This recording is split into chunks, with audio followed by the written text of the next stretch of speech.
শীতের দিনে কুয়াশা পড়ে ভরে গিয়েছিল, এজন্য আমরা সকাল ৯টার সময় রওনা দিয়েছি মাছের আড়তে যাব বলে। আর রাস্তায় অনেকটা জ্যাম ছিল। আসসালামু আলাইকুম, আপনারা সবাই কেমন আছেন? আজকে আমি মাছের বাজারে যাব, এজন্য ফার্স্টে আমি পাটনা থেকে একটা অটো ভাড়া করে আমার ছেলের সঙ্গে বের হয়েছি। আর ছোট বেবিটা ঘুমিয়েছিল, বড় মেয়েও বাসায় ছিল, পরীক্ষা শেষ। দুই বোনরে রেখে আমি বাজারের উদ্দেশ্যে চলে গেলাম। আর ওখানে গেলে টাটকা মাছ পাওয়া যাবে, দেখে শুনে অনেকগুলো মাছ একসাথে নেওয়া যাবে, এই জন্য আমরা বের হয়েছি। আর রাস্তাতে অনেকটাই জ্যাম ছিল, আসতে অনেক সময় লেগে গেছে, 20 মিনিট বেশি লাগছে আমার। আর এখানে রেল লাইনটা পার হলে মাছের বাজার, এখানে অনেক মাছ ছিল, আমরা দেখে শুনে কিছু মাছ নিয়েছি।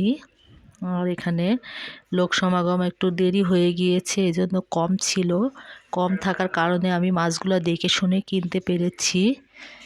7 রকমের মাছ নিয়েছি আমি এখানে। আর মুরগির দোকানে এসে একটা মুরগি নিলাম, আর গরুর মাংসও নিয়েছি, ওটা ভিডিও ধরা হয় নাই। আর এখানে বাজার থেকে বেরিয়ে চলে এসেছি। আর এটা হচ্ছে বাজারটার নাম হচ্ছে ডিব্ব বাজার। এর অলিগলি অনেক পুরাতন, কিন্তু এখানে পাইকারি বাজারগুলাও একসাথে সব কিছু পাওয়া যায়, এই জন্য মানুষ ওখানে কেনাকাটা করে। সব ধরনের মশলা, বিরিয়ানি মশলা সব কিছুই এখানে পাওয়া যাবে। আর কেনাকাটা সেরে আমরা আরেকটা অটো নিয়ে বাসার উদ্দেশ্যে রওনা হলাম। আর এখন আসতে 1 ঘন্টা পার হয়ে গিয়েছে। মাছের বাজারে এসে অনেকটা সময় চলে গিয়েছে, 10টা বেজে গিয়েছে। আর আমি বাসায় চলে এসেছি। এসে বাজারগুলো ঢেলে রাখছিলাম, নাস্তা সকালে না করে গিয়েছি। আর এখানে আমি 2টা রুই মাছ নিয়েছি, টাটকা ছিল মাছগুলো, নড়তে ছিল। দেখে শুনে মাছগুলো নিয়ে আসলে অনেকটা ভালো পাওয়া যায়। আর এখানে আমি কিছু শিং মাছ নিয়েছি, ছোট মেয়েটা শিং মাছ খেতে পছন্দ করে। আর কিছু পাবদা মাছ নিয়েছিলাম, তেলাপিয়া মাছও নিয়েছি। আর এখানে গরুর মাংস নিয়েছি, গরুর মাংসগুলো 750 টাকা কেজি নিয়েছে। আর এখানে কিছু কচি চিংড়ি আর নদীর ছোট মাছ সবারই কম বেশি পছন্দ।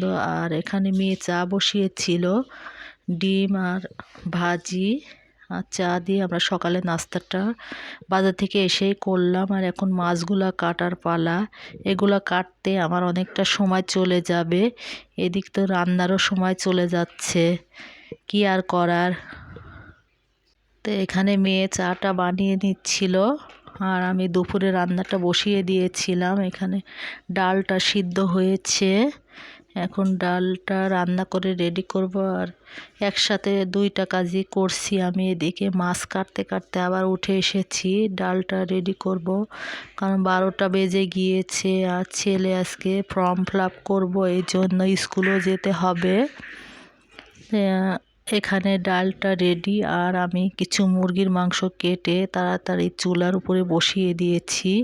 আর নতুন আলুর সাথে মুরগির মাংস অনেকটাই ভালো লাগে। আর এখানে কালকে ওর বাবা শাক এনেছিল, ওটা আমি ভাজি করে নিয়েছি। আর ছেলের স্কুলে দুপুরে চলে এসেছি, মাছ টাছ কেটে তাড়াতাড়ি করে কাজ সেরে স্কুলে গিয়েছি। আর এখানে বিকেলবেলা মাছগুলো আমি কাটবো, এই জন্য তাজা মাছ কাটতে আমার ভয় লাগে, হাতে অনেক কাটা হেনে যায়, এই জন্য লবণ দিয়ে আমি মাছগুলা মরে যাবে এই জন্য দিয়েছি। আর এখানে শুকনা বা আইটেম কিছু নিয়ে আসতে গিয়েছিলাম বিকেলবেলা, তো খুব তাড়াতাড়ি সন্ধ্যা হয়ে যায়, এই জন্য আমি বিকেলে যেয়ে এগুলো নিয়ে এসেছি।